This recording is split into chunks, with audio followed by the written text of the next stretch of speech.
এটাও মেয়াদ উত্তীর্ণ। আজকে হলো কয় তারিখ? আজকে 9 তারিখ নাকি? 6 তারিখে শেষ হয়েছে। 6, 7, 8, 9 3 দিন ধরে এইভাবে ডিসপ্লে করছে। দাম কত এই জিনিসটা? 300 গ্রাম 500 টাকা। 400 গ্রাম। ওই পুরো এই যে এইগুলো আজকের না? না, এগুলো হলো। তাহলে আপনার এগুলো মেয়াদ দেন না কেন? কাস্টমার কি করে বুঝবে এটা আজকের না কালকের? এটাও মেয়াদ উত্তীর্ণ, গতকাল শেষ হয়েছে। এই দুইটা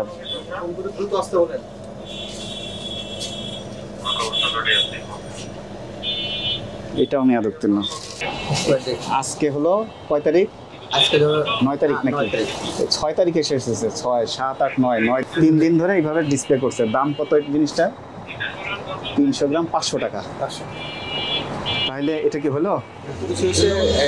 আব্দুল লতিফ কি হিসেবে আছেন এখানে? ম্যানেজার। তো আগে একবার আপনার এখানে মনিটরিং করে আমরা মেয়াদ উত্তীর্ণ কিছু খাবার পেয়েছিলাম। জি জি। একটু দেখেন তো, ওই লাল কেকটা একটু বের করে নিয়ে আসেন, আমাদের একটু দেখান। উৎপাদন তারিখ 6 তারিখে স্যার, 3 তারিখ। আর মেয়াদ উত্তীর্ণ হয়েছে কয় তারিখ? 6 তারিখ। আজকে কয় তারিখ?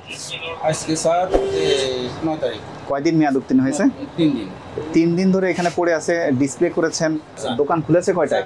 দোকান খুলেছে এই 9টার দিকে। তাহলে এখন বাজে 11টায়। মালও মাত্র আসছে স্যার, মালও আপনি আসছে। গতকালকে যেগুলো ছিল সেগুলোরও কোনো এমআরপি দেওয়া নাই। এর আগে বলেছিলাম যে পুরাতন জিনিস নতুন জিনিস একসাথে না রাখার জন্য। এই যে এখানে আপনার পুরাতন মিষ্টি আছে, এটার সাথে আমি চেক করে দেখলাম, এটা চালান। তাহলে আপনার বিরুদ্ধে যে অনিয়মগুলো পাওয়া গেল, মেয়াদ উত্তীর্ণ স্যার এটা 3 দিন আগের। কয়দিন আগের? 3 দিন।